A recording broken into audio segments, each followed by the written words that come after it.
नमोस्तु गुरु जी। नमोस्तु नमोस्तु।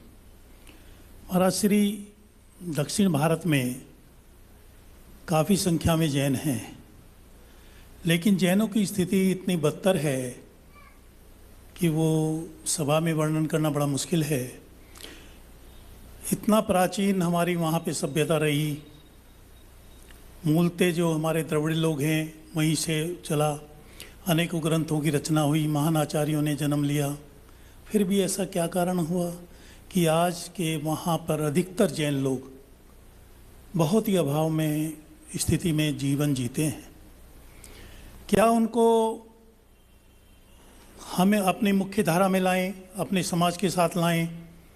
ऐसा कोई आप उपदेश या संबोधन इस समाज को, इस उत्तर भारत में अधिकतर लोग जानकारी नहीं है। जब भी हम बात करते हैं कहीं पे भी कि क्या जैन भी गरीब होते हैं, क्योंकि ऊंचे ऊंचे मंच से हम कह देते हैं कि हम 24% जीडीपी का हिस्सा हैं, लेकिन उनका दंड कहीं ना कहीं हमारी समाज का एक हिस्सा, बहुत बड़ा हिस्सा भुगतता है। देखिए, कर्नाटक हो या केरला हो, तमिलनाडु हो, ये जो द्रविड़ एरिया है, सबसे ज़्यादा जैन समाज पहले यहीं था।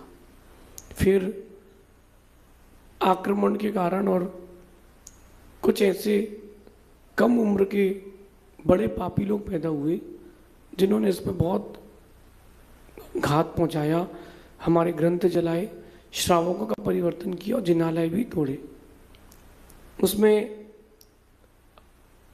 जिनको आप अहिंसक कहते हो ये लोग ज़्यादा थे, और जिनको आप अपना मित्र मान लेते हो ये लोग ज़्यादा थे।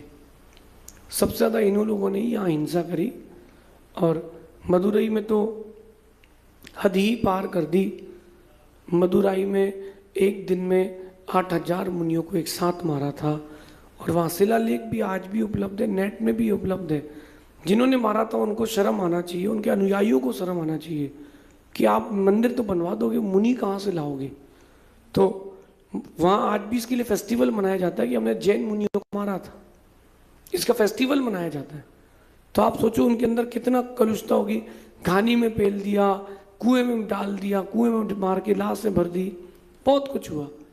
लेकिन मेरा कहना है कि अभी भी समाज बहुत है कर्नाटक में।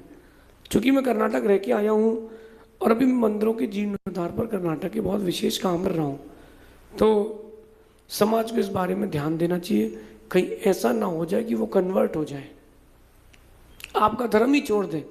क्योंकि आप लोग ध्यान देते नहीं हो, 5 पीढ़ी 7 पीढ़ी से जिन्होंने मुनियों को नहीं देखा हो वो कैसे धर्म पाल पाएंगे? तो आपकी संस्था अच्छा काम कर रही है, इसमें एक्टिव होना चाहिए। पैसे के साथ साथ उत्तर भारत के लोगों को शारीरिक सहयोग भी देना चाहिए। पैसा के देने से क्या होगा? आप लोग भी वहाँ जाके थोड़ा सहयोग करें, चल करके जाएं और वहाँ का स्थिति का जायजा करें। क्योंकि ध्यान रखना, पंचम काल के अंत में धर्म तो वहीं बचेगा। जब धर्म वहीं बचेगा तो संरक्षण उसका आज से होना चाहिए। फिर भी चिंता नहीं करना भैया, काल का परिवर्तन आता है, सब कुछ हो जाता है। राजस्थान में पहले मरुभूमि थी, अब बुंदेलखंड जैसी हरी भरी भूमि हो गई है। धीरे धीरे वक्त लगेगा, वहाँ का भी होगा।